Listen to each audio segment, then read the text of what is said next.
যিসকল ষ্টুডেণ্টছে 2026 চনৰ মেট্ৰিক পৰীক্ষা দিব পাছিং ক্ৰাইটেৰিয়া যে চেঞ্জ হৈছে সেই কথাটো জনাটো খুবেই ইম্পৰ্টেণ্ট হয়। তো সেবা বোৰ্ডে বিভিন্ন ধৰণৰ চেঞ্জেছ কৰিছিলে যোৱাবাৰ। তো তোমালোকে নিশ্চয় জানা যে কুৱেশ্যন পেটাৰ্ণ চেঞ্জ হৈছে, কিন্তু তাতে এতিয়া কি হৈছে, তোমালোকে যদি 65 পোৱা, 66 মাৰ্কছ পোৱা বা আনকি 67 মাৰ্কছো যদি পোৱা তেতিয়াও তোমালোকে ফেইল হৈ যাবা। কথাটো শুনি আচৰিত লাগে, কিন্তু কথাটো মিছা নহয়। আৰু চোৱা, তোমালোকে যদি 26 মাৰ্কছ পোৱা তেতিয়াও কিন্তু চান্স আছে যে তোমালোকে পাছ হৈ যাব পাৰা। কিয় কথাখিনি গোটেইখিনি কথা ভিডিঅ'টোত বুজাই দিম, সম্পূৰ্ণ চাবা। তো চোৱা, মেট্ৰিক পৰীক্ষা 2026 কোৱা হৈ আছে যে টান হ'বলৈ গৈ আছে, কিন্তু চিন্তা নকৰিবা, কাৰণ আমি আছোঁ আৰু আমি গোটেইখিনি কথা তোমালোকক আগতীয়াকৈ জনাই দিম। তো আজি এই ভিডিঅ'টো চাইছা তোমালোকে, তো আজি আমি ডিছকাছ কৰিম যে তোমালোকৰ পাছিং ক্ৰাইটেৰিয়া কি হ'বলৈ গৈ আছে। তো এই কথাটো একদম ইগন'ৰ কৰিব নোৱাৰি, যোনে ইগন'ৰ কৰিছিলে তাৰ কিন্তু বিপদ হৈছিলে যোৱাবাৰ। তো এইবছৰ তোমালোকে বস্তুটো ইগন'ৰ নকৰিবা। যোৱা বছৰ মই কৈছিলোঁ, এইবছৰো মই কম। বহুতো ষ্টুডেণ্টছে কি হৈছে, ফাৰ্ষ্ট ডিভিজন পায়ো ফেইল হৈছে। তো এই নটিছখনৰ কাৰণে হৈছে। নটিছখনত কি দিছিলে 5 নম্বৰ পইণ্টটোত ইয়াত কোৱা হৈছিলে, এখন মই যোৱাকালি ভালকৈ ডিছকাছ কৰিছোঁ, তোমালোকে চোৱা নাই যদি চাবা। মই কুৱেশ্যন পেটাৰ্ণৰ কথা আলোচনা কৰিছিলোঁ, কিন্তু বহুতে কমেণ্ট দিলে যে সিহঁতৰ পাছিং মাৰ্কটোৰ ওপৰতো কনফিউজন হৈ আছে, কাৰণ বিভিন্ন চেনেলত দি আছে যে 57 পালে 56 পালেও তোমালোকে ফেইল হৈ যাবা।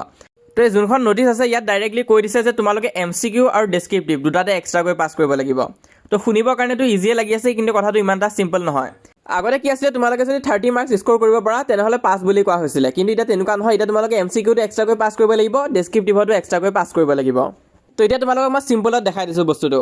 চোৱা, তোমালোকে যদি MCQত 13 পাব লাগিব মিনিমাম, ডেছক্ৰিপটিভত 13 আৰু ইণ্টাৰনেল এছেছমেণ্টত 4 মাৰ্কছ, টোটেল 30 মাৰ্কছ হ'ব তোমালোকৰ।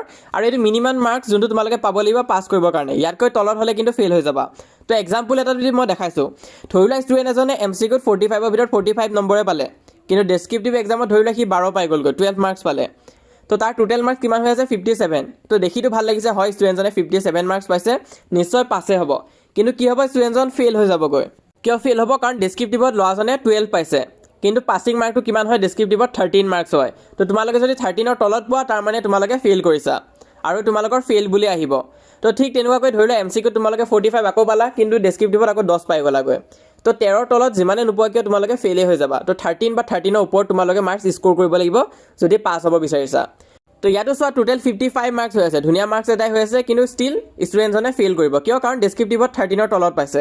আৰু অকল ডেছক্ৰিপটিভ বুলিয়ে নহয়, ধৰি লোৱা তোমালোকে ডেছক্ৰিপটিভতে 45ৰ ভিতৰত 45 পালা, ভাল মাৰ্কছে হৈ আছে, কিন্তু MCQত কি হ'ল, তোমালোকে ধৰি লোৱা 13ৰ তলত পাই গ'লাগৈ, 12 পাই গ'লাগৈ, তেনে ক্ষেত্ৰত কি হ'ব, ফেইল কৰাই হ'ব।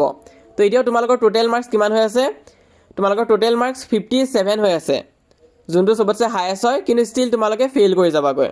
তো 60 পায়ো কেনেকৈ ফেইল হ'ব পাৰি সেইটো কিন্তু মই দেখাই আছোঁ তোমালোকক, তোমালোকে সম্পূৰ্ণ চাই যোৱা। নেক্সট তোমালোকে চোৱা, ধৰি লোৱা তোমালোকে MCQত 30 পাইছা, কমে পাইছা, কিন্তু ডেছক্ৰিপটিভতো 13 পাইছা, টোটেল তোমালোকৰ 43 মাৰ্কছ হৈ আছে। তো ইয়াৰ আগত ডিছকাছ কৰা কেছবিলাকতকৈতো বহুত কমে হৈছে নম্বৰটো, কিন্তু ষ্টিল ষ্টুডেণ্টজনে পাছ হৈ যাব, কাৰণ ডেছক্ৰিপটিভ আৰু MCQ দুটাই 13ৰ ওপৰত আছে বা 13ত আছে। তো ধৰি লোৱা তোমালোকে MCQটো এতিয়া 13 পালা, যোনটো ক্ৰাইটেৰিয়া হয়, আৰু ডেছক্ৰিপটিভতো 13 পালা, টোটেল কিমান, 26 মাৰ্কছ। তো তেতিয়াও তোমালোকে পাছ হৈ যাবা। তো এইটো হৈছে পাছ কৰিবৰ কাৰণে মিনিমাম মাৰ্কছ হয়, যে তোমালোকে 13 MCQ 13 ডেছক্ৰিপটিভ এই দুটা পালে পাছ হৈ যাবা। তো কোনোবা ষ্টুডেণ্টে 26 মাৰ্কছ পায়ো পাছ হ'ব পাৰে। আৰু লগতে ইয়াত ইণ্টাৰনেল এছেছমেণ্টৰ মাৰ্কছৰ কথাও কোৱা হৈছে, ইয়াত তোমালোকে চাব পাৰা। ইয়াত কি দিছে, যে তোমালোকে ডেছক্ৰিপটিভ আৰু MCQ দুটাৰ কাৰণে 2 পাব লাগিব, মানে ইয়াত কৈছে টোটেল তোমালোকে 4 পাব লাগিব আৰু যদি ইণ্টাৰনেল এছেছমেণ্টত পাছ হ'ব বিচাৰিছা। তো ইয়াত তোমালোকৰ টোটেল 13 + 13 + 4 30 মাৰ্কছ হৈ আছে। তো এতিয়া তোমালোকক এটা ইউনিক কেছ দেখাব বিচাৰিম। এইটো হৈছে মেক্সিমাম মাৰ্কছ কিমান ষ্টুডেণ্টে পাই পেলাইও ফেইল কৰিব পাৰে। সেইটো হৈছে ধৰি লোৱা ষ্টুডেণ্ট এজনে 45ৰ ভিতৰত 45 পালে MCQত, ডেছক্ৰিপটিভত 12 পালে আৰু ইণ্টাৰনেল এছেছমেণ্টত 10 পালে। ইণ্টাৰনেল এছেছমেণ্ট এতিয়া মাৰ্কছ তোমালোকৰ কি হ'ব, ফেইল হোৱা চান্স আছে নেকি, বহুতে মোক সুধি থাকা। তো চোৱা, ইণ্টাৰনেল এছেছমেণ্ট মাৰ্কটো কিন্তু স্কুলৰ পৰা দিয়া হয় বাকীবিলাক ছাবজেক্টৰ কাৰণে, আৰু ইংলিছ ছাবজেক্টটোৰ কাৰণে তোমালোকৰ সেই সেবা স্পকেন ইংলিছ এপটোত হ'ব। তো সেইটো কিন্তু দিবৰ কাৰণে ট্ৰাই কৰিবা, সেই প্ৰেক্টিকেল এক্সামখিনিও দিবা তোমালোকে স্কুলত, যেতিয়া স্কুলত হয়। তো তেনে ক্ষেত্ৰত কিন্তু তোমালোকক স্কুলে ফুল মাৰ্কছে দি দিব, 10ৰ ভিতৰত 10 দিব। তো সেইটো চিন্তা কৰিব নালাগে।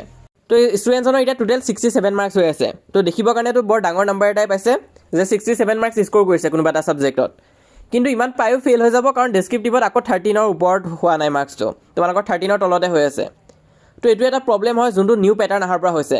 আৰু এইবছৰ তোমালোকে এটা কথা নিশ্চয় শুনিছাই, মানে 2025ৰ মেট্ৰিক পৰীক্ষাত কি হৈছে, তোমালোকৰ অনলি 60% ষ্টুডেণ্টেহে পাছ হৈছে, বাকীখিনিয়ে কিন্তু ফেইল হৈ গৈছেগৈ। কিয় ফেইল হৈছে, এই নিউ পেটাৰ্ণটো অহাৰ পৰা ফেইল হৈছে। পাছিং নিউ ক্ৰাইটেৰিয়াটো যেতিয়াৰ পৰা আহিছে, তেনেহ'লে সিহঁতৰ পাছ কৰিবৰ কাৰণে দিগদাৰ হৈ গৈছে। কোনোবাই তোমালোকৰ ফাৰ্ষ্ট ডিভিজন স্ক'ৰ কৰি ফেইল হৈ গৈছে। তো মই কাৰো লগত তেনেকুৱা হোৱাটো নিবিচাৰোঁ, তোমালোকক আগতীয়াকৈ জনাই দিছোঁ। আৰু এনেকুৱা নিচিনা ভিডিঅ'বোৰ পাই থাকিবৰ কাৰণে চেনেলটো ছাবস্ক্ৰাইব কৰি ৰাখিবা। তো মই যিমান পাৰোঁ তোমালোকক গাইডেঞ্চ আদি দি যাম। আৰু কেৱল পাছ হোৱাই নহয়, তোমালোকে যাতে লেটাৰ, ষ্টাৰ বা ডিষ্টিংশ্যন আদি লৈ পাছ কৰিব পাৰা, তাৰ কাৰণে আমি চেষ্টা কৰিম।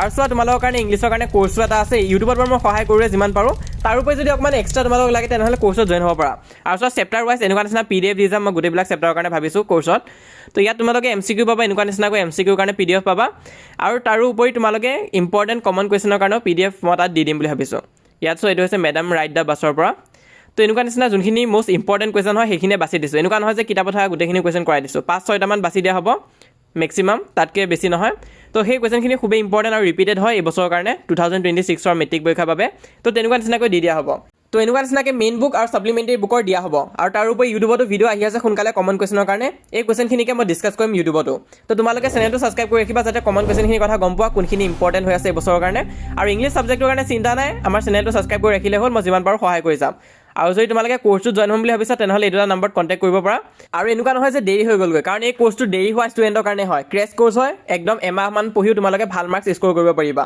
তো তোমালোকে হোৱাটছএপতো জইন হ'ব পাৰা ফ্ৰী হোৱাটছএপ চেনেল হয় যিসকল ক্লাছ 10ৰ ষ্টুডেণ্টে চাই আছে তোমালোকে জইন কৰিবা এতিয়ালৈতো 22,000তকৈ অধিক ষ্টুডেণ্টছে আমাক জইন কৰিছে আৰু ডেইলি নতুন নতুন ষ্টুডেণ্ট জইন কৰি আছে কমপ্লিটলি ফ্ৰী হয় তোমালোকে জইন কৰিবা আৰু লগৰবিলাককো এড কৰি দিবা আৰু তাৰোপৰি মষ্ট ইম্পৰ্টেণ্ট চেনেলটো ছাবস্ক্ৰাইব কৰি ৰাখিবা কমন কুৱেশ্যনৰ চিৰিজ ইউটিউবতো ষ্টাৰ্ট হ'বলৈ গৈ আছে